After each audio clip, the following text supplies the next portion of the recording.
Over the past 6 months or so, a huge amount of attention has been paid to government snooping and the bulk collection and storage of vast amounts of raw data, all in the name of national security.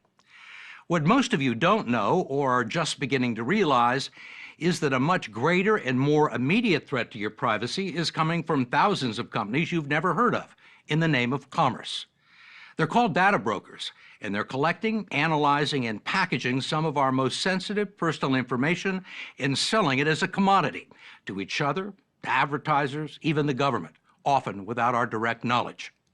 Much of this is the kind of harmless consumer marketing that's been going on for decades. What's changed is the volume and nature of the data being mined from the internet and our mobile devices, and the growth of a multi-billion-dollar industry that operates in the shadows with virtually no oversight. Companies and marketing firms have been gathering information about customers and potential customers for years, collecting names and addresses, tracking credit card purchases, and asking people to fill out questionnaires so they can offer discounts and send catalogs. But today, people are giving up more and more private information about themselves online without knowing that it's being harvested and personalized and sold to lots of different people. Our likes and dislikes, our closest friends, our bad habits, even our daily movements, both on and offline.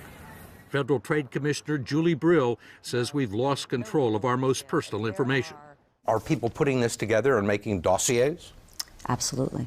With names attached to it, with personal identification? The dossiers are about individuals. That's the whole point of these dossiers. It is information that is individually identified to an individual or linked to an individual. Do you think most people know this information is being collected? I think most people have no idea that it's being collected and sold and that it's personally identifiable about them and that the information is in basically a profile of them. No one even knows how many companies there are trafficking our data, but it's certainly in the thousands and would include research firms, all sorts of internet companies, advertisers, retailers, and trade associations. The largest data broker is Acxiom, a marketing giant that brags it has on average 1,500 pieces of information on more than 200 million Americans. It's much harder for Americans to get information on Acxiom. The company declined our request for an interview and is fairly vague on the methods it uses to collect information and who its customers are. It's not about what we know we're sharing, it's about what we don't know is being collected and sold about us. And Tim Sparapani says it's a lot.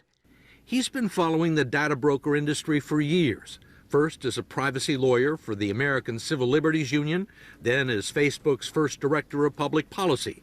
He's currently advising tech companies and app makers. Sparapani thinks people would be stunned to learn the kind of information that's being gathered about them and that could end up in their profiles.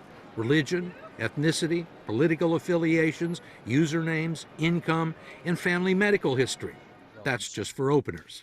What about medications? Certainly. You can buy from any number of data brokers by malady the list of individuals in America who are afflicted with a particular disease or condition. Alcoholism? Yes, absolutely. Depression? Certainly. Psychiatric problems? No question. History of genetic problems? Yes. Cancer, heart disease, you name it, down to the most rare and unexpected maladies. Sexual orientation? Of course. How did they determine that? Well, based on a series of other data points they've bought and sold. What clubs you may be frequenting, what bars and restaurants you're making purchases at, what other products you may be buying online. And all of this can end up in a file somewhere that's being sold maybe to a prospective employer. Yeah, not only can it, it is, Steve. With all this information and your name attached to it. Yes, exactly.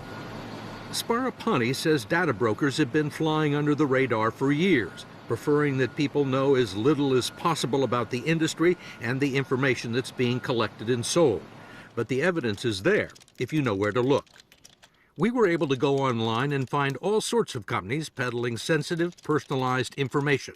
A Connecticut data broker called Statlistics advertises lists of gay and lesbian adults and Response Solutions, people suffering from bipolar disorder. Paramount Lists operates out of this building in Erie, Pennsylvania, and offers lists of people with alcohol, sexual, and gambling addictions, and people desperate to get out of debt. A Chicago company, Exact Data, is brokering the names of people who have had a sexually transmitted disease, as well as lists of people who have purchased adult material and sex toys. No one has ever looked into these lists. In fact, most of this has been completely opaque until just recently. The depths of this industry, the really darkest corners, have yet to be exposed to any light whatsoever. Every piece of data about us now seems to be worth something to somebody, and lots more people are giving up information about people they do business with, from state departments of motor vehicles to pizza parlors. Most retailers are finding out that they have a secondary source of income, which is that the data about their customers is probably just about as valuable, maybe even more so, than the actual product or service that they're selling to the individual. So there's a whole new revenue stream that many companies have found. That data becomes much more valuable when it's married to the personal information that's being volunteered on the internet. Take 5 Solutions, a data broker in Boca Raton, Florida, runs 17 websites like GoodParentingToday.com and T5HealthyLiving.com, where people can share stories about their families and health. What web visitors don't realize is that Take 5's real business is collecting and selling the information. There's all sorts of people coming on now. That's right. And there is also an invisible side to the internet that most people have never seen. When you're online visiting websites, you may think you're alone, but you're not, as digital privacy expert Ashkan Sultani showed us using a software program called Disconnect, which was created by a former Google engineer. What's this stuff? So when you visit the New York Times homepage, there's a number of companies on the page that are essentially tracking your visits. When we clicked on NewYorkTimes.com, the software revealed the presence of more than a dozen third parties that the website had allowed in to observe our movements. These are all companies that either place ads or measure people's behaviors on that site.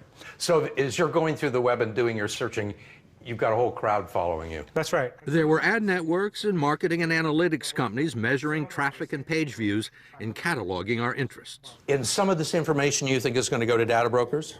Definitely. Wow, look at that. We found the same thing going on at the 60 Minutes website.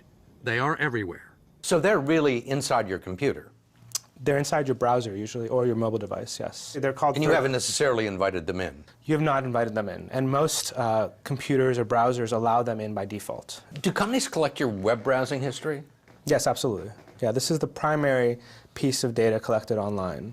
As you click through the web and view car sites or read about the news, companies, these third parties, will collect your click stream as you click from site to site to site to see what you may be reading, what you may be interested in, what types of things you might buy. And almost all of it is for sale, especially any personal information that you might volunteer. The more companies know about us, they say, the more efficient they can make the advertising. You're looking at one of the commercial pillars of the internet. Sultani took us to an online dating site called OkCupid, which asks visitors for all sorts of personal information. Are you vegetarian or vegan? Do you drink? What's your relationship with marijuana? And what people don't realize, here you're seeing all the third parties that are present on this site, right? So we're seeing. So all these people are getting the information? They're getting some of this information. The website doesn't require users to give their real name, but the IP address and the computer ID number are recorded, and it's not difficult for data brokers to match that information with other online identifiers. There are firms that specialize in doing it. So you can combine this data with other data that's available and figure out who someone is. That's right. By name, by email. That's right. The only way you would have known that is by going to the legal section of OkCupid's website, presuming you could find it. Then you'd have to scroll through 3 pages of terms and conditions before finding the privacy policy, which says you should appreciate that all information submitted on the website might potentially be publicly accessible. And if you were one of the billion people who have downloaded the popular game app Angry Birds to your smartphone, or you were one of the 50 million people who downloaded the Brightest Flashlight free app, you didn't realize that the companies that gave them to you for free were using the apps to track your every movement and passing it on to other companies. Your smartphones are basically little mini tracking devices, and it's collecting information about where you are traveling through the day as it's on in your pocket or in your purse. Federal Trade Commissioner Julie Brill says geolocation data on individuals has become a hot commodity. How sensitive is that information? It's the kind of information that really talks about who you are on a day-to-day basis, where you go, and who you might be visiting with, what shops you may frequent, what time you come home, what time you leave. And that's not all. The iPhone app for Path Social, which was designed to help young people share photos and memories with friends, was caught sneaking into users' digital address books and filching their contact information.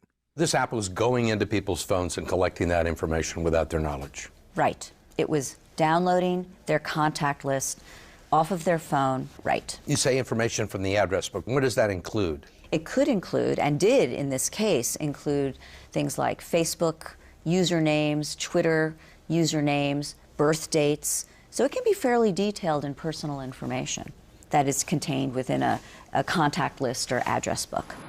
The FTC, which is one of the few agencies with any jurisdiction over data brokers, fined the company $800,000 for deceptive trade practices. Commissioner Brill is pushing for more oversight and transparency. She says people should be able to see the information the companies have on them, be able to challenge it if it's wrong, and opt out of the system altogether if they don't want personal data collected. Consumers don't know who the data brokers are. They don't know the names of these companies. They have no way to know, what website am I supposed to go to? Who do I call? What letter do I write? The Senate Commerce Committee and its chairman, Jay Rockefeller, have proposed legislation that would do just that. The committee has been investigating the industry for more than a year, and Senator Rockefeller says he's being stonewalled by three of its biggest players, Acxiom, Epsilon, and Experian. I'm putting these three companies on notice today that I am not satisfied with their responses, and I'm considering further steps. Senator Rockefeller called companies like Epsilon the dark underside of American life. Yeah, that's an interesting phrase, one that I would take offense at.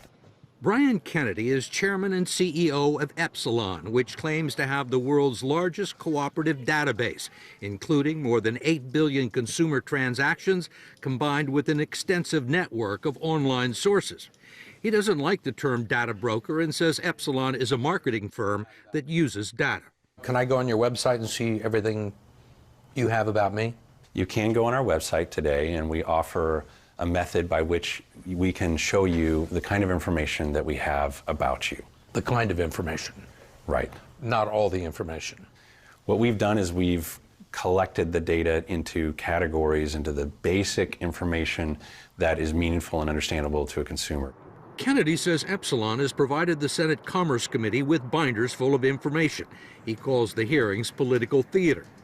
He sees no need for more oversight or regulation of one of the fastest growing sectors of the economy.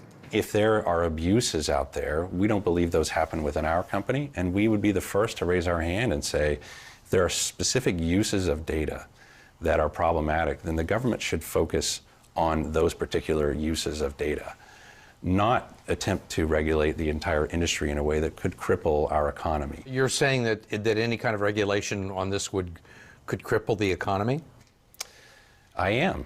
And this should be left to industry groups to self-enforce? We think that self-regulation has been very effective.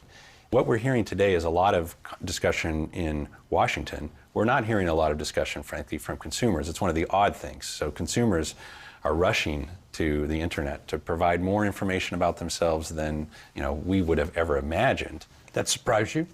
It does surprise me. I don't do it myself. I'm a consumer like you are. So you think it's imprudent?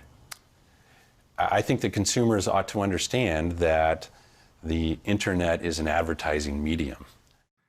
This is also the position of the Direct Marketing Association, which is one of the most powerful lobbying groups in Washington. Its members include Google and Facebook, the two companies that probably know more about us than anyone else. They weren't mentioned in our story because they don't sell the information they gather about us. They keep it all to themselves.